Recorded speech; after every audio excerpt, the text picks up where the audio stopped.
함께 우리 하나님 말씀 보겠습니다. 잠언 20장 15절입니다. 함께 읽겠습니다. 시작. 세상에 금도 있고 진주도 많거니와 지혜로운 입술이 더욱 귀한 보배니라. 말씀이 참 멋있지 않나요? 금도 진주도 다른 보석도 있지만 지혜로운 입술이 진짜 가장 귀한 보석이다. 여러분에게 이 보석 입술이 되기를 축복합니다. 하나님의 눈에 그렇다라는 거예요. 우리 입이 하나님 보시기에 반짝반짝반짝 빛나는 값어치가 있는 우리의 기도 제목이 되어져야 하고 또 훈련이 되어져야 합니다. 그동안 말에 대한 말씀을 잘 안 전했기 때문에 아마 지금 한 4주 정도 이 말씀을 들으면서 그렇구나 아마 동의가 많이 되실 텐데, 중요한 거는 가치를 아시고 한번 이 부분에 훈련을 해보세요. 이게 다이아몬드보다도 더 값어치 있다고 하니까 얼마나 중요합니까? 영적인 원리가 그렇더라고요. 훈련하면 추구하면 발전되더라고요. 근데 관심이 없으면 그게 하나님께서 씨앗으로 주셨어도 발전이 안 되더라고요. 입술의 영역을 영적으로 발전시키세요. 왜냐하면 다이아몬드보다 귀하기 때문에. 자, 오늘 아마 다음 주 정도도 말씀을 나눌 것 같은데요. 오늘 나누는 이 말에 대한 말씀은 아마 여러분의 인생에 중요한 통찰력을 줄 겁니다. 이 앵글로 여러분의 인생, 또 현재 어떤 어려움들, 또 돌파구, 오늘 나누는 이 말씀으로 이렇게 비추면요 보입니다. 맞다. 그러니까 굉장히 중요한 통찰력도 되고, 어떻게 지금 상황을 어떻게 해결할지에 대한 답도 되고. 그래서 오늘 말씀을 성도님들이 잘 이렇게 이해하고 이것을 삶에 잘 적용하면 좋겠다. 이것은 큰 지혜의 자산이 되겠다 하는 마음으로 말씀을 지금 들고 섰습니다. 자, 인생이 어떠한 원리로 움직일까에 대한 서두를 좀 말씀을 드릴게요. 다음에 3가지입니다. 첫 번째는 듣는 말입니다. 인생이 움직이는 원리. 첫 번째, 듣는 말이에요. 듣는 말. 씨앗과 같습니다. 그 씨앗이 어떠한 씨앗인지는 아무튼 다 다르겠죠. 근데 인생은 처음은 듣는 말부터 시작이 돼요. 두 번째, 믿음입니다. 꼭 기독교적인 믿음만 의미하는 게 아니에요. 들려진 말을 내가 받아들일 수도 있고 믿는 거죠. 거부할 수도 있죠. 인생이 어떻게 움직이냐? 그 들린 말을 마음에 받아들인다. 믿음이죠. 이게 두 번째 원리고요. 세 번째 원리는 그 받아들여진 말을 말하기 시작합니다. 그래서 여러분들 지나온 삶을 보면 어떠한 꿈이 생겼을 때 돌아왔죠? 어느 순간부터 자꾸 말하기 시작했을 거예요. 나 이거 하고 싶어. 난 이거 좋아. 근데 그게 그냥 나온 게 아닙니다. 어떠한 말을 들었고 여러분 안에 받아들인 거예요. 그럼 어느 순간부터 이게 입으로 나오기 시작합니다. 그럼 어떻게 되는지 아세요? 그 말이 인생을 끌고 갑니다. 예전에 성경에 입술의 열매를 짓는 창조하는 여호와, 그러니까 말이, 믿고 말한 그 말이 그냥 허공에 사라지지 않고 인생을 끌고 가서 뭔가의 열매를 맺어요. 그게 지금 여러분들의 현재입니다. 과거에 뭔가 그게 들어왔고 뭔가를 말했고 지금 그 방향에 여러분들이 서 있는 거예요. 저는 중학교 때부터 목사 된다고 했거든요. 교회를 잠깐 안 다니는 시즌도 있었습니다. 그런데도 학교에서 장래 희망하면 목사였고 제 친구들은 저한테 강목사라고 불렀습니다. 강목사. 고등학생 때도 강목사였어요. 이렇게 지금 제가 있는 거예요. 20대 때 제가 즐겨 읽고 즐겨 구입한 책의 내용은 개척교회 하는 목사님들의 책이었습니다. 그 책들을 읽으면서 그 목사님들이 어떻게 개척을 했고 어떻게 교회를 세워나갔고, 그래서 늘 제 입술에서 난 개척하고 싶어. 개척하면 이러한 교회를 세울 거야. 신부된 교회, 예배가 살아있는 교회, 선교하는 교회. 20대 때 그 파일이 지금도 제 서재에 있어요. 그때 막 정리한 내용이. 제 목회 여정을 보니까 청빙의 기회가 분명히 있었습니다. 근데 결국 개척으로 나왔어요. 결국. 선교사 헌신도 했었고 하나님이 너 선교하는 교회를 세워라 해서 개척할 때부터 선교 했습니다. 이번 여름 보세요. 그 말대로 움직입니다. 12년 반 전에 개척을 하고 12년 전이군요. 개척을 하고 한 2년 지난 다음에 제가 무슨 말들을 하기 시작했냐면 학교를 세워야 되겠다. 근데 부담이 됐습니다. 왜냐하면 책임을 져야 되는데 여러분 자녀를 만약에 학교에 보낸다면 여기 계시는구나.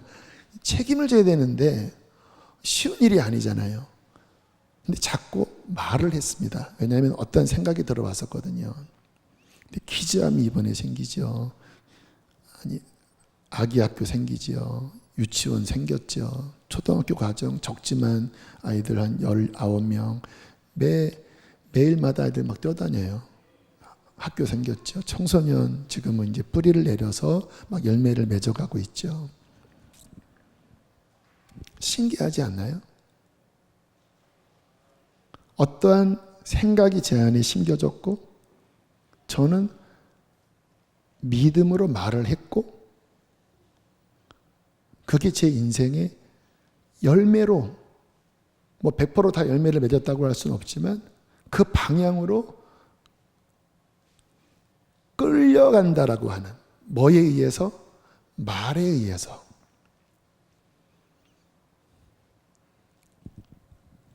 이것을 깨달으면요, 내가 지금 왜 이 상황에 있는지, 지금 현재 내게 일어나고 있는 그 깊은 싸움은 무엇인지, 어떻게 뚫고 나갈 건지에 대한 중요한 통찰력을 얻게 됩니다. 거기서 싸움이 일어나는 거거든요. 근데 분별을 안 하고 그냥 이것저것 다 들어와서 그냥 이 인생이 그냥 잡초도 나고 좀 좋은 것도 나고 뒤죽박죽이 된 거예요. 자, 오늘 성경에 나온 두 명의 인물 이야기를 함으로써 여러 상황 속에서 어떻게 말로써 그 인생의 어둠을 뚫고 나갔는지에 대한 예증을 성경의 두 인물을 통해서 먼저 말씀을 드리고자 합니다.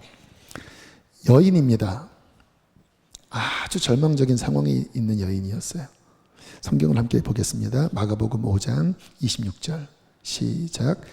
많은 의사에게 많은 괴로움을 받았고 가진 것도 다 허비하였으되 아무 효용이 없고 도리어 더 중하여졌던 자에, 이 말씀 하나하나가요 진짜 한숨이 나옵니다. 그렇지 않나요? 많은 의사, 많은 괴로움, 재산 다 날리고 일도 효염이 없었고 더 병이 깊어졌던 차에. 자, 이 상황이 되면요 소리가 들리기 시작합니다. 절망의 소리. 하나도 다 해봤지만 안 됐잖아요. 넌 안 돼. 넌 재수 없는 사람이야. 절망의 소리가 안팎으로 들려와요. 12년이나 이렇게 지났으니까. 또 어떤 소리가 들릴까요? 원망의 소리. 아니, 의사랍시고 돈을, 재산을 다 팔았는데 더 심해지기만 했다고 하면 원망이 안 들겠습니까? 자, 이런 상황이 되면 이제 인생은 쓴뿌리가 나기 시작하고 그 입술에서는 막 저주의 말들이 나와요. 그러면 그 말이 인생을 더 구렁텅이로 더 뒹굴게 만들어요. 자, 이 여인은 그러한 상황이었는데 한 소리가 들려왔습니다. 아마 추측컨대 친구가 이야기를 해줬던 것 같아요. 야, 예수라는 자가 있는데 사람들이 그분한테 가니까 다 나아. 죽은 자도 살아났대.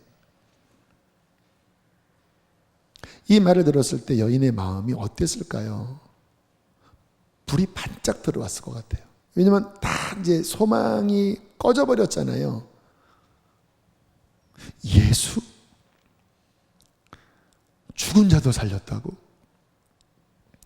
근데 이 여인에게는 문제가 하나 있었습니다. 유대 율법에 의하면 혈루병, 몸에서 하혈을 하는 병이잖아요. 그러면 여러 사람들이 모인 곳에 가지를 못합니다. 그리고 접촉하면 안 돼요. 여러분 율법을 보면 이러한 사람은 만지는 것마다 다 부정하게 된다. 유대 사회가 정결, 부정, 여기 굉장히 민감한 사회거든요. 야, 나는 그분을 만날 수가 없어. 내 상황이 그래. 아마 이렇게 얘기해 줬을 것 같아요. 야, 저분은 우리 율법주의자랑 좀 다른 것 같아. 왜냐하면 문둥병도 이분은 손을 대셨어. 문둥병도 같은 상황이잖아요. 근데 이분은 거절을 안 하셔. 반짝. 이분은 다 받아주신다고. 또 소망이 반짝 펴졌어요. 참 이 여인이 기특한 게요. 12년 이 고생을 하면요. 이 마음이 부정적이게 됩니다. 부정적. 그래서요. 웃기지 마. 다 거짓말쟁이야.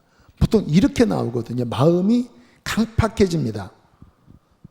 근데 이 여인은 마음이 순수했던 것 같아요. 그 상황 속에서도 부드러운 영역들이 많았던 것 같아요. 예수 다 받아주신다고, 고치셨다고. 드디어 주님이 그 마을을 방문하게 되었습니다. 얼마나 막 기대가 됐겠습니까? 근데 문제가 있잖아요. 많은 회중에 둘러싸인 거기에 얼굴을 들이밀면 돌맞는 상황이거든요. 자, 그런데 이 여인이 그 예수님께 가려고 할 때 이러한 고백을 합니다. 28절 함께 읽겠습니다. 시작.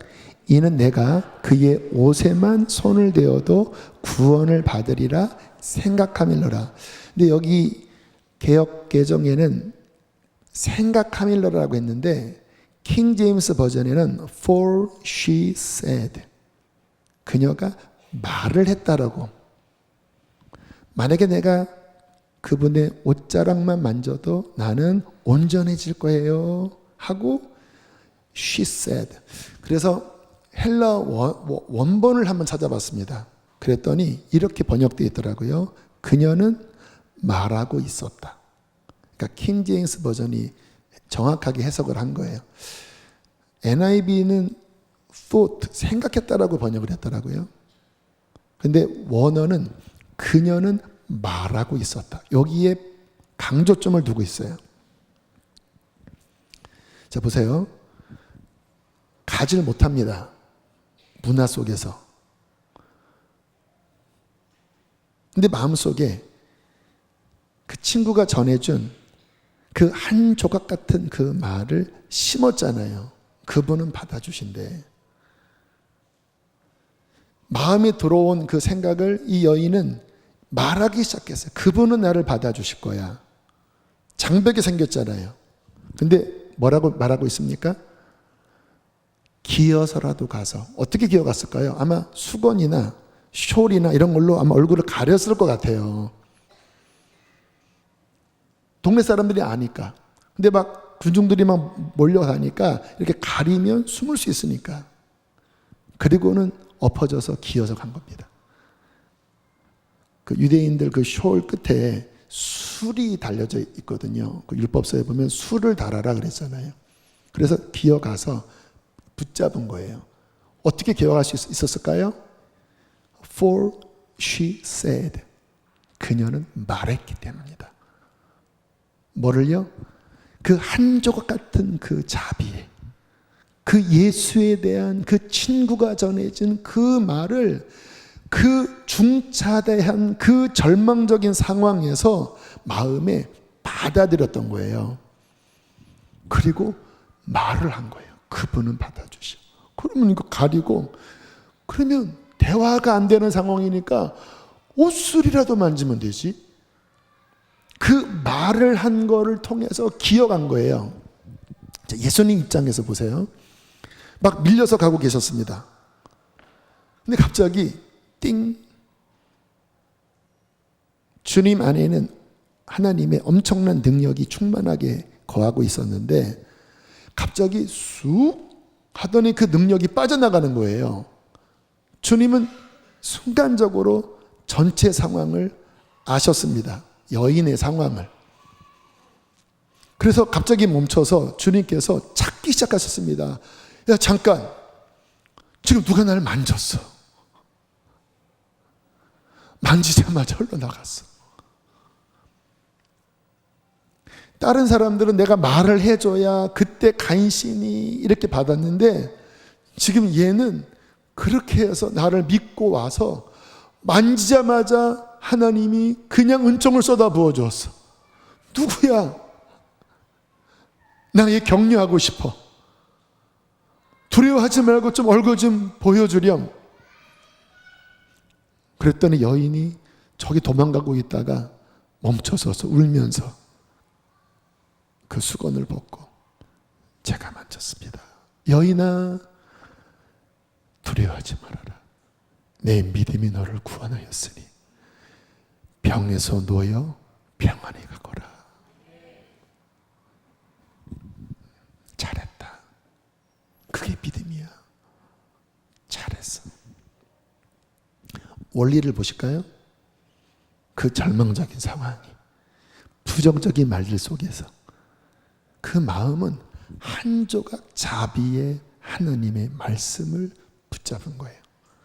그리고 장벽이 그렇게 많은데 이 여인이 For she said, 말한 거예요. 나 뒤로 안 물러날 거예요. 나 거적대기라도 뒤집어 쓰고 그분이 나랑 대화를 안 할지라도 상관없어요. 그냥 옷술만 만져도 저는 알 거예요. 이 여인의 말, 믿음, 고백. 여러분의 환경이 어떠세요? 여인보다는 나시지 않을까요? 여러분에게 어떠한 말들이 안팎에서 들리고 계십니까? 쓴소리, 절망의 소리, 원망의 소리, 아니면 믿음의 소리, 희망의 소리, 기쁨의 소리. 여러분, 여기가 전쟁터라는 거 아세요? 여기서 승부가 갈립니다. 사탄은 이 원리를 알기 때문에요. 계속 환경을 통해서, 쓴뿌리를 통해서 계속 그러한 말들을 우리에게 넣어줍니다. 이것을 에베소서 6장에는 사탄의 불화살이라고 했습니다. 불화살. 화전, 옛날에는 화전, 불화살. 계속 쏴대는 거예요. 믿음의 방패로 막으라고 한 게 왜 그랬냐면 이게 들어오면요. 그게 우리의 이 마음 안에 그 부정적이고 쓰고 우리를 망가뜨리는 독과 같은 그 열매로 말하게 만들기 때문에. 그래서 하나님은 우리에게 하늘을 여시고 하늘의 말을 자꾸 우리에게 들려주기를 원하시는 거예요. 왜요? 결국 한 인생이라고 하는 게 하나님 만드신 원리가 어떠한 말을 듣고 그 마음에 심고 그리고 믿고 말한 대로 되어지는 것이 하나님의 창조의 원리이기 때문에 하나님도 계속 하나님의 말을 우리에게 들려주시고자 하는데 여기서 전쟁이 벌어집니다. 신앙생활 잘했던 분이 헷갈려지고 이단에 넘어가고 이상해져요. 다 이 원리입니다. 뭔가가 들어가 버렸어요. 분별을 하지 않고 들어가 버렸어요. 고민하지요. 그리고 입으로 말하면서 확정되어져 버립니다. 반대로 신앙생활 잘하는 분들도 똑같아요. 이 여인처럼 그 혼란한 환경 속에서 진리의 한 조각을 붙잡습니다. 그리고 그것을 말해요. 그러면 그 말이 그를 생명으로 끌고 가요. 여러분에게는 어떠한 소리가 들리시나요? 무엇이 여러분 안으로 들어갔습니까? 지금 뭔 말을 하고 계십니까? 기억하세요. 그 말대로 여러분의 인생은 끌려갈 것입니다. 열매를 맺을 거예요. 좋든 좋지 않든.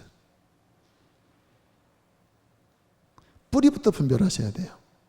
그게 위로부터 왔나 아니면 자아나 어둠으로부터 왔나.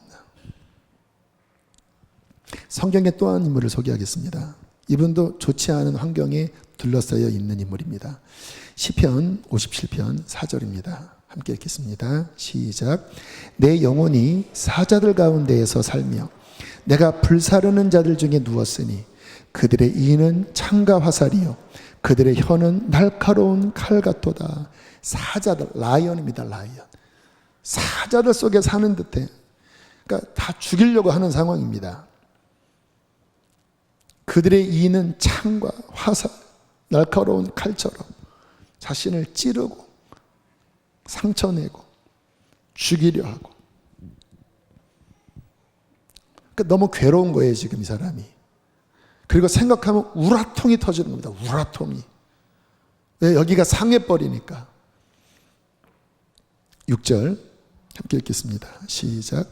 그들이 내 걸음을 막으려고 그물을 준비하였으니 내 영혼이 억울하도다. 억울함, 원통함. 여러분 계속 이대로 가면 이 사람은 죽습니다. 죽어요. 왜요? 이 저주 같은 말들, 죽음의 말들, 칼 같은 말들 계속 이 아래에 들어와서 이 마음을 원통하고 분하고. 그러면 그 입에서 나오는 말들은 뻔하거든요. 죽겠다. 살고 싶지 않다.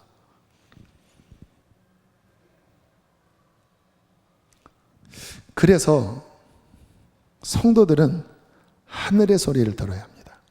이게 아주 중요한 포인트입니다. 하늘의 소리를 들으려면 기도밖에는 다른 답이 없어요. 그래서 이 시편 기자는 하나님 앞에 이렇게 기도했습니다. 1절 말씀 읽겠습니다. 시작. 하나님이여 내게 은혜를 베푸소서. 내게 은혜를 베푸소서. 내 영혼이 죽게로 피하되 주의 날개 그늘 아래에서 이 재앙들이 지나가기까지 피하리이다. 아마 답답했을 것 같아요. 이 마음을 주체할 수 없으니까. 여러분 사람의 마음은 자기가 주체가 안 돼요. 이 상황이 되면요 자기 힘으로 컨트롤이 안 돼요. 뭐가 필요합니까? 은혜가 필요합니다. 하나님의 긍휼이 필요합니다.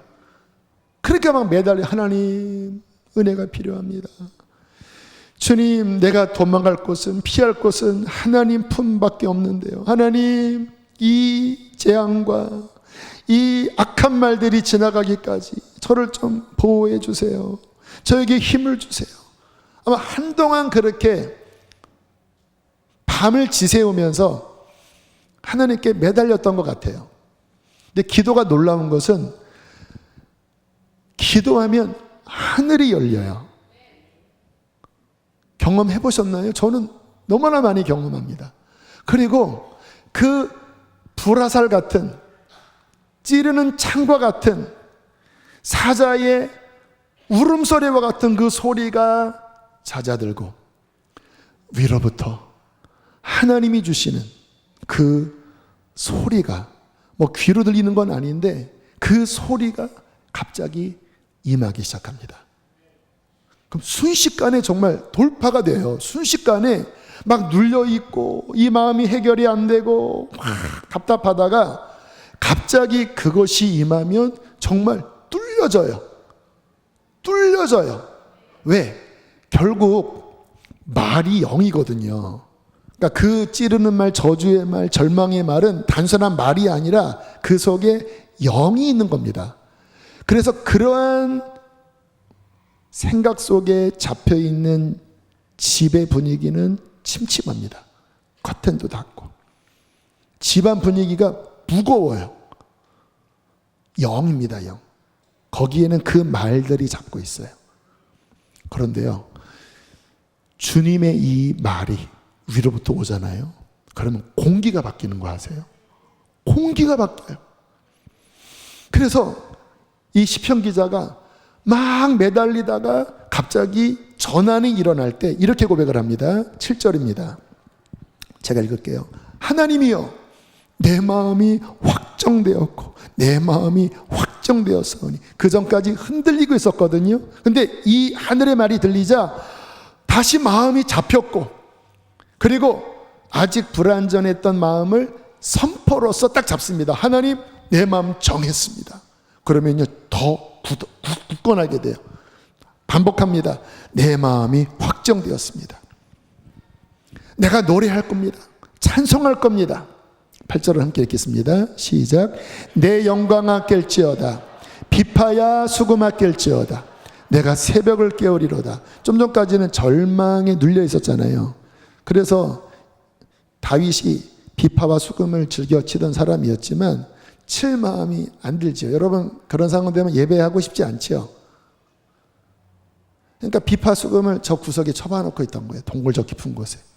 그런데 하늘의 말이 임했고, 그리고 힘을 내서 일어난 다음에 내 마음이 확정되었고 내 마음이 확정되었습니다. 비파야 깨어나라. 이것도 아직 비파를 치고 싶은 정도까지는 안 갔지만 말해버린 거예요. 비파야 깨어나라. 수금아 깨어나라. 내가 새벽을 깨우겠다. 내 인생의 캄캄한 새벽을 내가 찬양으로 깨우겠다. 그리고는 그 수금을 꺼내들고 드르르릉 드르르릉 드르릉 하면서 그 속에서 예언적으로 터져나오는 노래를 하기 시작했습니다. 그게 9절 10절입니다. 함께 읽겠습니다. 시작. 문 나라 중에서 주를 찬송하리이다. 무릇 주의 인자는 커서 하늘에 미치고 주의 진리는 궁창에 이르나이다. 이 찬양 아시지요? 그런데요, 이 가사를 가만히 들여다보면 현실적이지가 않아요. 그 당시 다윗에게는 도망자의 신세고 굴 속에 숨어 있고 언제 죽을지 모르잖아요. 현실적인 고백이면 뭘까요? 하나님, 주님이 내 생명을 보호해 주실 것입니다. 하나님, 다시 내가 하나님을 찬양하도록 힘 주실 것입니다. 위로를 주실 것입니다. 요게 현실적인 고백이에요. 근데 뭐라고 고백하냐면 만민 중에서 주께 감사하며 열방, 문 나라, all nations, 모든 나라 중에서 주를 찬송할 것입니다. 왜냐? 주님의 사랑이 얼마나 큰지 하늘에 미치고 주님의 이 말씀은 하늘에 가득한데 저는 모든 나라 가운데 모든 백성 가운데 하나님을 찬양할 것입니다. 그렇게 성령의 감동으로 그 동굴에서 드르름 수금을 치면서 먼 동이 터올 때 다윗이 노래를 했어요. 결국 이 하늘의 말을 마음에 받아들여서 말을 함으로써 다시 일어났고, 여러분들이 아시는 것처럼 왕이 됐거든요. 근데 잘 보세요. 다윗이 왕이 된 다음에 제일 중요하게 한 일이 뭔지 아세요? 법궤를 가져다가 텐트를 치고 레위인들을 조직해서 24시간 365일 계속 하나님을 찬양하게 했습니다. 그 당시까지 이스라엘 역사 가운데 처음 있었던 일이에요. 24시간. 그리고 다윗은 계속해서 시를 만들어냈습니다. 그게 시편에 기록되어 있죠. 다윗의 시가 제일 많잖아요. 그리고 그 당시에 있었던 레위인들 중에서 하나님의 영감을 받은 사람들이 주옥 같은 시들을 만들고 거기에 곡조를 붙이고 많은 레위인들이 그 당시에 있는 여러 음악적 기호에 따라서 그런 찬양을 만들었어요. 자, 보세요. 그 다음부터 한 3000년이 지나오는 지금까지 그 다윗의 찬양은 온 열방 가운데, 모든 민족 가운데, 모든 백성 가운데 불려지고 있습니다. 감이 오시나요? 다윗이 했던 말이 과장한 말이 아니었고 공수표가 아니었고 성령의 감동한 말이었어요. 그 말이 역사를 이어 내려오면서 온 열방 가운데 성취되고 있습니다. 여기 하나님이여 민족들의 주를 찬송하게 하시며 모든 민족으로 주를 찬송하게 하소서. 이 찬양의 고백처럼 우리 교회 선교팀들도 그렇게 하나님을 찬양하면서 그렇게 다녔고, 그 뿌리가 뭐예요? 다윗이 고백을 한 거예요. 다윗이. 여러분 지금 어떠한 말을 하십니까?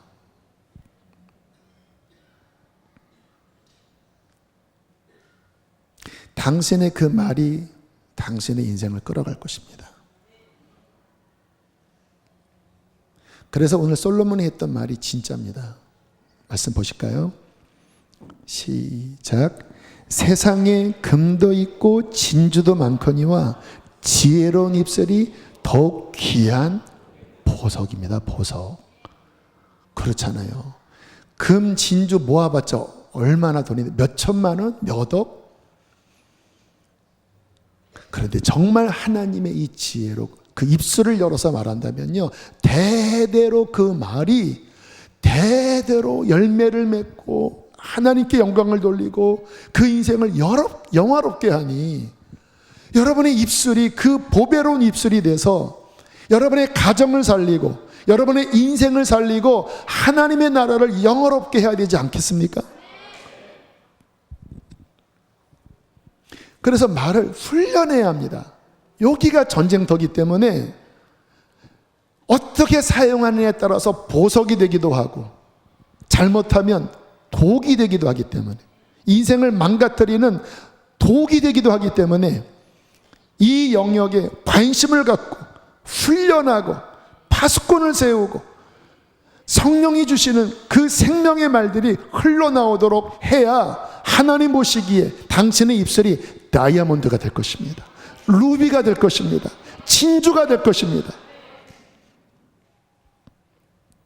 자, 그럼 어떤 말을 해야 될까요? 어떠한 말이 보배고 어떠한 말이 독일까요? 어떠한 말이 인생을 복되게 하고 어떠한 말이 인생을 망하게 할까요? 간단하게 세 가지를 제가 비교하면서 말씀을 드리겠습니다. 첫 번째, 감사의 말과 원망 불평의 말입니다.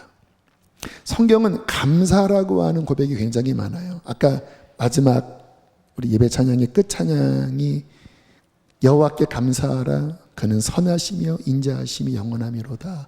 감사라는 말씀이 그렇게 많아요. 자, 에베소서에도 보면 5장 4절과 20절입니다. 시작. 누추함이나 어리석은 말이나 희롱의 말이 마땅치 아니하니 오히려 감사하는 말을 하라.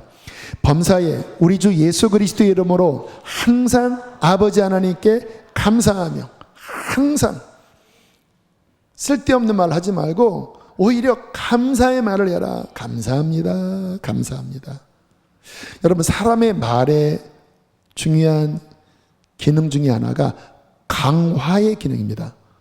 그러니까 그 말을 하면 그 말에 의하여 그 말한 내용이 강화돼 버려요. 강화돼 버려요. 여러분, 이렇게 화가 날 때 말을 하지 않으면 여기서 부글부글 대다가 이렇게 가라앉는데, 말을 하는 순간 갑자기 폭발하는 적 있죠. 말하다가 뚜껑 열리잖아요. 강화돼서 그래요. 감사를 보면 우리 삶에는 감사할 거리도 있고 감사하지 않을 거리도 있습니다. 근데 객관적으로 보면 감사할 거리가 훨씬 많아요. 왜냐하면 그냥 이렇게 살아서 숨 쉬는 것만 해도 중환자실에 있는 사람을 통해 비교해 보면 이 자체가 은혜고 기적이거든요. 아멘이신가요? 그러니까 감사를 생각하면 천지가 다 감사해요. 근데 감사하기 시작하면, 말로써 감사하기 시작하면 그게 우리 인식 안에 맞지, 맞네요. 오, 감사하네. 점점점 강화가 됩니다. 그러면 그 감사하는 그 말이 영이라고 그랬잖아요. 거기에 하나님의 임재가 깃듭니다. 감사하는 입술에 하나님의 임재가 깃들어요. 그럼 어떻게 돼? 반짝반짝 빛나기 시작하는 거예요. 점점 풍성해집니다. 그래서 감사를 많이 하는 사람일수록 그 마음이 일단 밝아지고, 감사의 말을 많이 할 때 감사한 사람과 연결이 되고, 감사의 말을 많이 할 때 찬양도 열리고, 감사의 말을 많이 할 때 하나님의 임재가 그를 둘러쌉니다. 강화가 돼요. 강화가 풍성해지는 거예요. 반대로 원망의 말, 불평의 말, 이것은 광야의 언어입니다. 이스라엘 백성들의 광야에서 이 말 하다가 망했잖아요. 출애굽기 15장 24절 16장 2절 함께 읽겠습니다. 시작. 백성이 모세에게 원망하여 이르되 우리가 무엇을 마실까 하매 이스라엘 자손 온 회중이 그 광야에서 모세와 아론을 원망하며, 원망, 불평, 어떻게 우리 죽을 것 같아, 왜 이거밖에 안 돼, 왜. 그런데 객관적으로 보면요, 이들의 판단은 틀린 판단이 아니었습니다. 생각을 해보세요. 300만이 성지순례를 해보셨나요? 그 광야는요 정말 척박하게 이를 데가 없습니다. 우리나라는 광야가 별로 없잖아요. 끝도 없는 저 지평선이 다 광야입니다. 어디서 물을 먹어요? 애들이 빽빽대고 짐승들이 매매 하는데 얼마큼 여기 있을지도 모르겠고, 한낮의 태양은요 지금 우리나라 더위 비교가 안 됩니다. 40도까지 올라가요. 불평을 할 법하지요.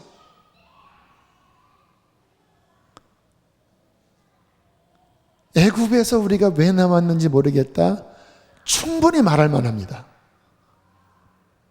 그런데 왜 하나님이 책망하셨는지 아십니까? 신앙은 현실을 정확하게 인식하는 것이 아닙니다. 거기에 플러스가 하나님입니다. 하나님을 플러스하면 갑자기 인식이 달라지지요. 왜요? 보세요. 하나님이 나오게 하셨잖아요. 그 엄청난 기적을 통해서. 그러면 하나님이 책임져 줄 거 아닙니까? 넉넉한 물은 없을 수 있지만 분명히 하나님이 목마르다고 할 때 반석에서 물이 나오게 하셔서 물 마시게 하셨잖아요. 본인이 원하는 그 100% 안전빵은 아니에요. 그러나 그분을 플러스하면 그분은 물 주실 거야. 새벽에는 만나가 내리잖아요. 그러니까 하나님을 거기에 대입을 하면 무슨 말이 나올까요? 어렵지만 하나님이 인도하실 거야. 하나님이 함께 하셔. 우리 걱정하지 말자. 하나님 감사합니다. 이렇게 말을 하면 어떻게 돼? 강화가 돼요. 믿음이 강화가 되고 그 말에 반짝반짝 빛이 나고, 하나님은 그 말을 들으시고 선순환, 더 은혜를 주시면서 그들을 이끌어 주십니다. 반대로 왜 우리를 여기 데려나왔어? 이 박한 음식을 언제까지 먹어야 돼? 차라리 애굽에서 죽었으면 낫어. 강화가 됩니다. 그 말을 하는 순간 어둠이 찍찍찍 들어와요. 마치 똥파리가 붙듯이 어둠이 붙고, 또 본인이 그 말을 하면서 그 전까지는 감사한 마음이 살아 있었어요. 그런데 이 말을 할 때 이게 쏟아집니다. 그리고 그 어둠이 나를 꽉 잡아요. 사도 바울이 이 기록을 인용을 하면서 고린도 교회에게 이렇게 권면을 합니다. 함께 고린도전서 10장 10절로 11절 읽겠습니다. 시작. 그들 가운데 어떠한 사람들이 원망하다가 멸망시키는 자에게 멸망하였나니 너희는 그들과 같이 원망하지 말라. 그들에게 일어난 이러한 일은 본보기가 되고 또한 말세를 만난 우리를 깨우치기 위하여 기록되었느니라. 정신 차려라. 그들만의 이야기가 아니다. 너도 내게 은혜 받았잖아. 왜 원망하냐?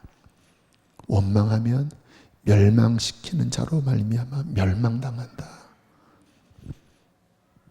두 번째, 기도의 말과 육신의 말입니다. 여러분, 기도는 신비해요. 기도는 사람에게 말하는 게 아닙니다. 하늘을 향하여 하나님께 말을 하는 거예요. 그러면 어떤 일이 벌어지는지 아세요? 하나님으로부터 말이 옵니다. 왜? 커뮤니케이션을 이렇게 하는 거니까. 그래서 예레미야 33장 3절은 이렇게 말씀을 하십니다. 함께 읽겠습니다. 시작. 너는 내게 부르짖어라. 내가 내게 응답하겠고 내가 알지 못하는 크고 은밀한 일을 내게 보이리라. 예레미야 상황 아시죠? 진짜 예레미야처럼 목회하면 저는 죽었을 것 같아요. 너무너무 척박하고 망하고 끝나고 저주와. 근데 하나님께서 예레미야에게 야, 너 하늘을 향하여 부르짖어. 그럼 내가 하늘을 열고 너에게 나의 말을 임하게 할 거야. 그러면 네가 알지 못하는, 네가 감히 상상할 수 없는 크고 그 은밀한 것들을 보일 거야. 주님께서 어떻게 응답하셨는지 아세요? 예레미야야, 그래 망할 거다. 그러나 70년이 차면 내가 내 백성을 다시 이곳으로 돌아오게 하리라. 그 예레미야에 기록되어 있잖아요. 예레미야가 상상한 겁니까?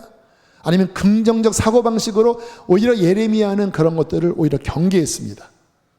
그런데요, 그게 아니라 하늘을 향하여 부르짖었고 하나님이 하늘을 열고 하나님 안에 있는 크고 은밀한 그 말이 들렸을 때 그 70년 만에 돌아오겠다고 하는 그 말이 그 후에 포로기에 다니엘에게 또 그 포로기에 있는 백성에게 그 말이 소망이 되어 그거 붙잡고 결국 돌아오게 된 거예요. 핵심은 뭐예요? 기도의 말을 통하여 하늘의 말이 들린 것입니다. 예수님께서도 이렇게 말씀하셨죠. 마태복음 16장 19절 시작. 내가 천국 열쇠를 내게 주리니 내가 땅에서 무엇이든지 매면 하늘에서도 매일 것이요 하늘에서도 풀리리라. 여러분, 우리는 이 땅만 바라보면서 사는 수준의 존재들이 아닙니다. 지금 말씀 보세요. 주님께서 열쇠를 주니까 위를 열어라. 네가 여기서 열면 열려. 왜? 내가 권한을 줬어. 내 이름으로 기도할 권한을 줬어. 그래서요, 저도 기도의 훈련을 일찍부터 했거든요. 10대, 17세에 방언 은사를 받고 학교 가는 그 통학 걸어가는 그 길에서 방언을 20분 동안 하면서 다녔습니다. 대학 올라가서는 차 안에서 손잡이 잡고 중얼중얼 하면서 40분, 50분을 기도하고 차 안에서도 기도하고 골방에서도 기도하고. 신기한 거는요, 저는 믿지 않는 가정의 환경이었고 그래서 뒤에서 인간적으로 밀어주는 게 거의 없었기 때문에 어떤 상황마다 저는 그냥 기도했거든요. 신기하죠? 기도하면, 하늘을 향하여 말하면 하늘에서의 말이 들립니다. 귀로 들려지진 않아요. 근데 분명히 공기가 바뀌고 그분의 평화가 임하고 그분의 꿈이 임하고 그분의 비전이 임하고, 그럼 저는 어떻게 해요? 아멘 하고 꿀꺽 이 안에 심은 거죠. 그리고 그 척박한 환경 속에서 저는 기도도 하고 말을 하는 겁니다. 그러면요, 신기한 거는요, 힘이 나고 소망이 생기고 찬양이 나오고. 그래서 저는 제일 제가 신앙생활을 하면서 감사한 게, 이 기도의 훈련을 받은 게, 아무리 두꺼운 인생의 문제와 그 어둠의 공격이 와도요, 저는 그렇게 두려워하진 않아요. 왜냐하면 예수님의 이름으로 하늘을 향하여 부르짖어 기도하면요, 뚫리더라고요. 주님께서 약속하셨잖아요. 땅에서 매면 풀면 하늘에서 오케이 착하닥.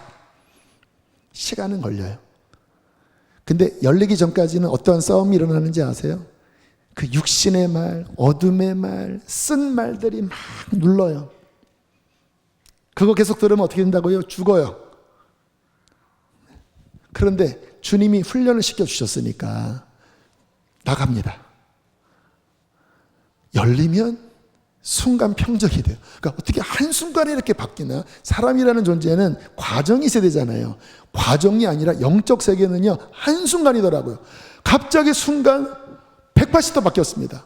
절망스럽고 상하고 원통하고 눌리고 와라고 하는데, 딱 열리면요, 순간 여기서 터져 나옵니다. 다윗처럼 내 마음이 확정되었사오니 비파야 수금아 깰지어다 새벽을 깨우리로다.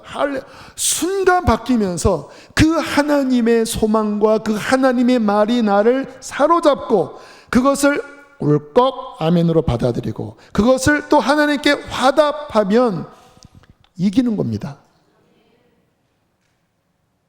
여러분은 어떻게 사세요? 여러분의 삶에 인생은 분명히 어려운, 괴로운 그러한 상함과 그러한 흔들리는 게 늘 와요. 어떻게 대처하세요? 기도의 말로써 하늘의 말이 임할 때까지 정말 뚫고 나가십니까? 아니면 그거 족족 받아들여서 그 쓴 말들을 막 내뱉은 보석이 아니라 정말 안타까운 말을 하는 그런 입술이십니까? 성도가 기도하지 않으면 육신의 말을 합니다. 갈라디아서 5장 19절 21절 함께 읽겠습니다. 시작. 육체의 일은 분명하니 원수 맺는 것과 분쟁과 시기와 분냄과 당짓는 것과 분열함과 투기와 기타 등등. 분명하다라고 하는 말에 관심을 가지세요. 저런 말들밖에 안 나와요. 저런 말을 하면 살겠습니까? 저런 말을 하는 입이 보배겠습니까? 기도하지 않으면 자연스러운 육체의 말이 나옵니다. 자연스러워요. 그 말은 곧 광야의 말들입니다. 원망, 불평. 형제들아, 원망하지 말라. 마지막 세 번째, 진리의 말 대 세상의 말입니다. 그리스도인은 누굴까요? 진리를 듣고 진리를 믿어 진리로 구원받고 진리를 말하는 자입니다. 이게 그리스도인이에요. 에베소서 1장 13절 함께 읽겠습니다. 시작. 그 안에서 너희도 진리의 말씀 곧 너희의 구원의 복음을 듣고 그 안에서 또한 믿어 약속의 성령으로 인치심을 받았으니, 자, 진리 들었죠? 믿었죠? 믿으니까 어떤 일이 벌어져요? 하늘이 움직입니다. 성령께서 그 마음에 확신을 주시는 거예요. 그게 성령 세례이기도 하고. 그래서 그리스도인은 진리로 시작해서 진리를 더 배우면서 진리가 확장되고 그 진리를 말함으로써 세상을 구원하는 자들입니다. 강단에서 가장 중요한 건 뭔지 아십니까? 진리가 선포되어지는 것입니다. 지난 3일 동안 요한계시록을 다뤘습니다. 주님께서 마음을 주셔서 여러분 말씀을 잘 들어보시면 제가 옆으로 안 세요. 말씀의 흐름대로 갑니다. 그러면서 볼륨 있게 이게 어떠한 뜻인지, 구약과 어떻게 연결되는지, 강조점이 뭔지 계속 제가 주체가 돼서 설교를 하지 않고 말씀이 주체가 돼서 저는 안내인으로 말씀이 바로 이겁니다. 가린 거 열어서 이게 그 뜻입니다. 왜냐? 이렇게 보세요. 그동안 못 봤는데 이게 그 뜻이었습니다. 절기와 이렇게 연결됩니다. 고로 신앙생활은 이렇게 해야 됩니다. 그러니까 제가 계속 말씀에 이렇게 수종자로서 서브하면서 말씀을 계속 살렸어요. 그러니까 많은 분들 안에 영적으로 도전이 오고 정신이 차려지고 뭔가 깨달아지고, 한 청년이 신앙이 충만한 청년이 아닌데 하나하나 꼭 자신에게 하시는 말씀 같고 본인이 주님의 신부가 되고 싶다고. 근데 그 친구는 아직 견고한 믿음이 아니거든요. 근데 진리가 들어가니까 그 진리의 고백이 나와요. 본인도 그리스도의 신부가 되고 싶다고. 무엇이 역사한 것일까요? 진리가 역사한 것입니다. 여러분, 교회는 이 진리의 기둥과 터입니다. 여러분, 제 설교를 들어보시면 지금도 인용한 것이 다 성경입니다. 그것도 아전인수격이 아니라 그 말씀의 본래 의미에 충실한, 여러분들이 잘 이해되도록 성령님이 주신 지혜로, 아까 그 혈류병 앓린 여인도 그렇고 다윗의 시편도 그렇고 아는 말씀인데, 여러분들이 더 신선하게 들린 이유는 뭔지 아세요? 제가 기도하면서 성령님 이거 다 아는 말씀입니다. 주님이 지혜를 주세요. 그때 여인의 심경들, 여인의 어떠한 움직임들, 이렇게 말씀 자체를 이렇게 살려서 이렇게 전해드리니까 새롭게 들리잖아요.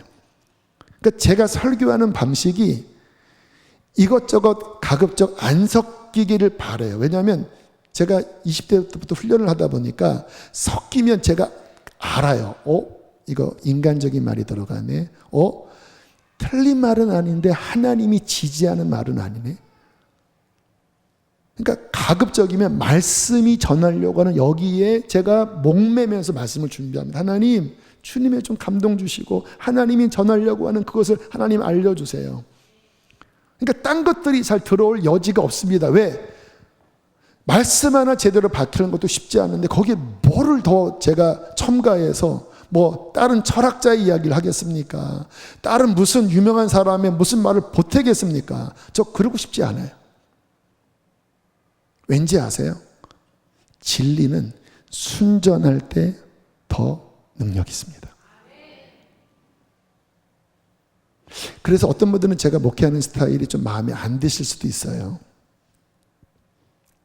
저희 교회가 이벤트를 많이 하는 교회 아닌 거 바쁩니다. 근데요, 저는 쓸데없는 이벤트는 별로 안 좋아해요. 왜? 본질을 이거 하라 하는 것도 시간이 없는데 무슨 시간을 뺏깁니까?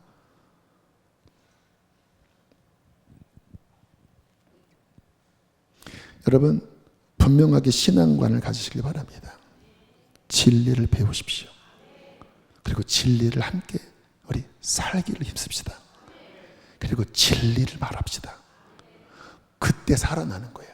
예를 들어서 이제 목장 계약을 했는데 이번에 감사한 게요, 진짜 많은 지역에서 원금 각처에 있는 어려운 교회들을 방문했습니다. 농아인 교회, 또 교인이 하나도 없어서 목회자가 낭망에 있는 교회, 그곳에 가서 성도님들이 청소도 해주고 지역 전도도 해주고 음식도 만들고 목사님을 위해서 기도도 해주시고 헌금도 하시고. 무슨 일을 하신 것인지 아세요? 말씀의 진리를 몸으로 살아내신 겁니다. 시간도 드리고 물질도 드려서. 자, 목장 모임 때 그거를 한번 나눠보세요.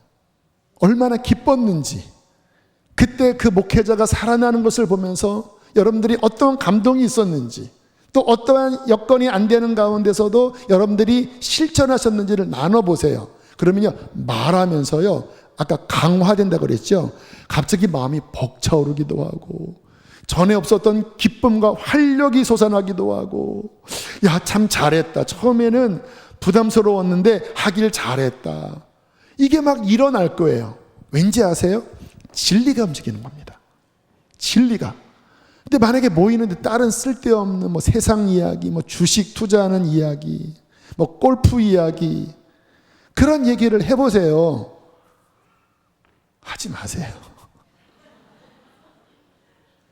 근데 여러분 안에 그게 가득 차 있으면 그게 나옵니다. 근데 진리에 집중해서, 물론 이제 사람 사는 곳이니까 뭐 이런저런 것도 뭐 초신자가 왔는데 뭐 어쨌든 적당하게는 아무튼 알아서 하시는데, 핵심은 하시라는 말이에요. 결국 그 안에 뭐가 돌아야 되냐? 따라합시다. 섞이지 않은, 순전한 진리가 달리게 하라. 그래서 사도행전에 보면 사도 바울이 말씀에 붙잡혀서, 말씀에 사로잡혀서,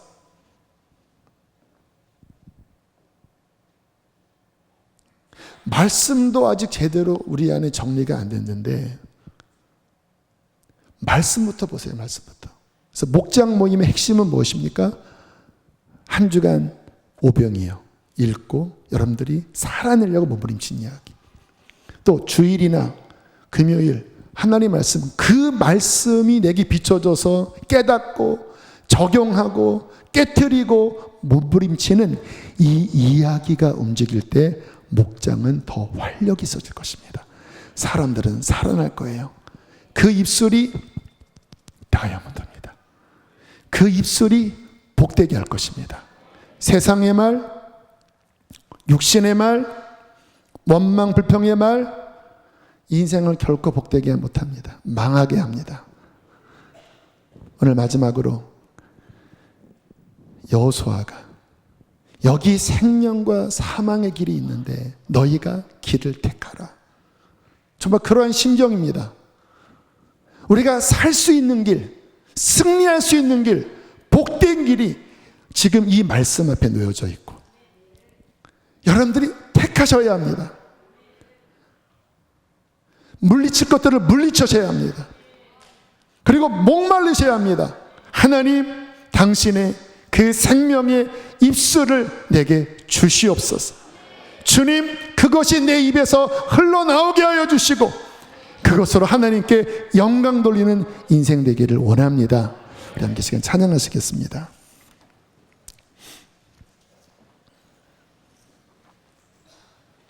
이 찬양의 가사는 욥기의 고백이 함께 담겨져 있는 가사입니다.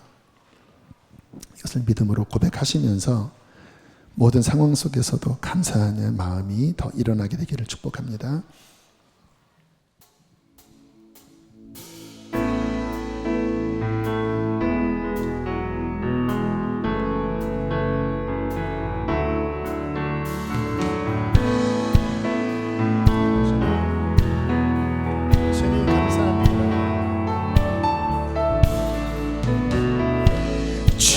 이름 찬양, 풍요의 강물 흐르는 부요한 땅에 살 때에 주님 찬양해. 주 이름 찬양, 거칠은 광야와 같은 인생길 걸어가. 좀 일어나도 좋을 것 같아요. 우리 하나님 앞에 다윗처럼 마음을 확정하고 모든 축복 주신 주님 찬양하리. 어두운 날이 다가와 난 외치리. 어떡해요? 주의 이름을 찬양. 공기를 바꾸세요. 주의 이름을, 여러분의 가정의 어두운 공기를 바꾸세요. 주의 이름을 찬양해 영화로운 주 이름 찬양 주 이름 찬양 주 이름 찬양 햇살이 나를 비추고 만물이 새롭게 될 때 주님 찬양해 주 이름 찬양 가는 길 험할지라도 고통이 따를지라도 주님 찬양해 아멘 모든 축복 주신 주님 찬양하리 어두운 날이 다가 난 외치리 주의 이름을 찬양해 주의 이름을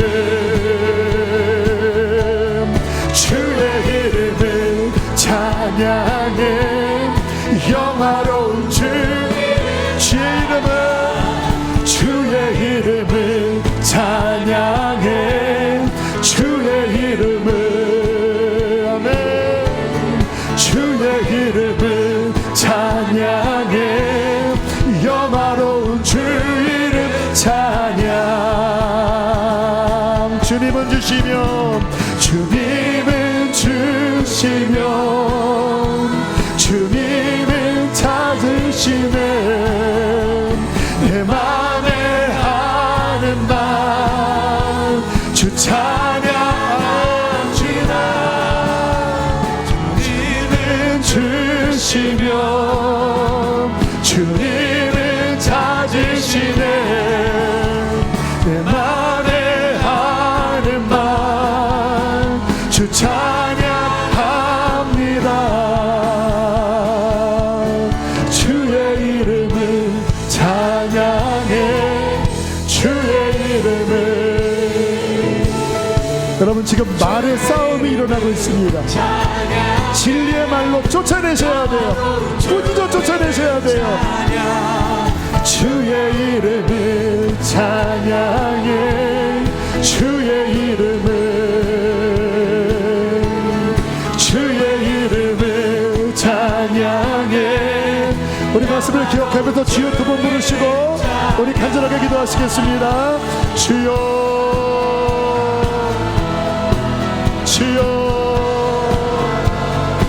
여러분 싸우셔야 돼요 잘못된 말이 여러분 안에 비집고 들어가려고 해요 여러분 그거 분별하고 몰아내야 돼요 하늘의 음성이 들리 하늘의 그 크고 은밀한 것들이 우리 안에 비춰지 그것이 내 마음에 심겨지 그것이 내 입에서 나오도록 여러분 기도하셔야 합니다 주의 이름을 기도하셔야 합니다 찬양해 여기서 승리하셔야 돼요 오 하나님 주의 이름을 찬양해 영화로운 주 이름 찬양 주의 이름을 찬양해 주의 이름을 답답한 분들 더 기도하셔야 돼요 주의 이름을 답답한 분들 계실 거예요 뚫고 나가셔야 돼요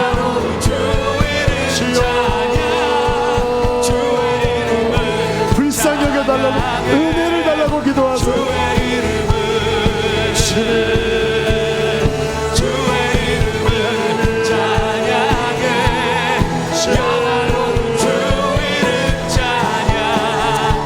아버지 하늘에 계신 우리 아버지 당신의 그 소리가 우리 안에 들리기를 원합니다.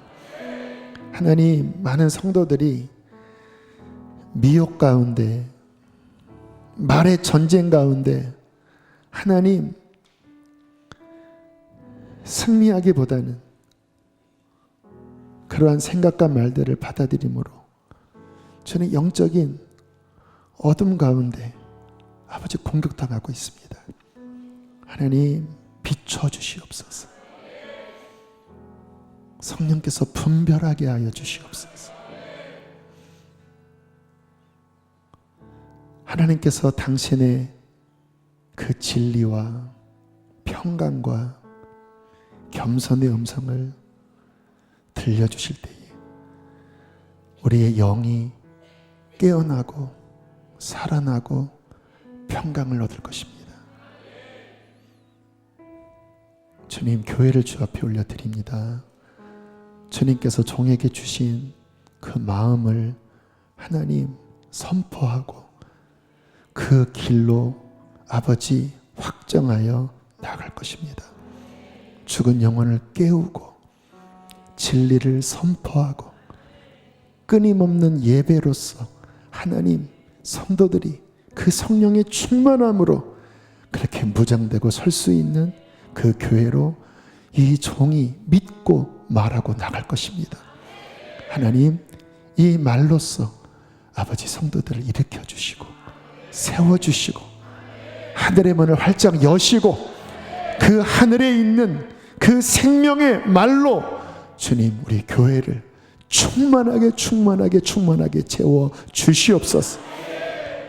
그러한 일꾼들을 세워 주시고, 오 하나님 아버지, 이 마지막 때를 멋지게 통과할 수 있는 주님의 신부된 교회, 죽음을 통과해서라도 주님 앞에 설 수 있는 그런 교회로 세워 주실 줄 믿습니다. 귀한 힘을 봉헌합니다. 이 땅의 물질도 하나님이 주인이십니다. 염려가 떠나가게 하시고 하나님 주시는 평강으로 사로잡아 주시옵소서. 건강을 위하여 기도합니다.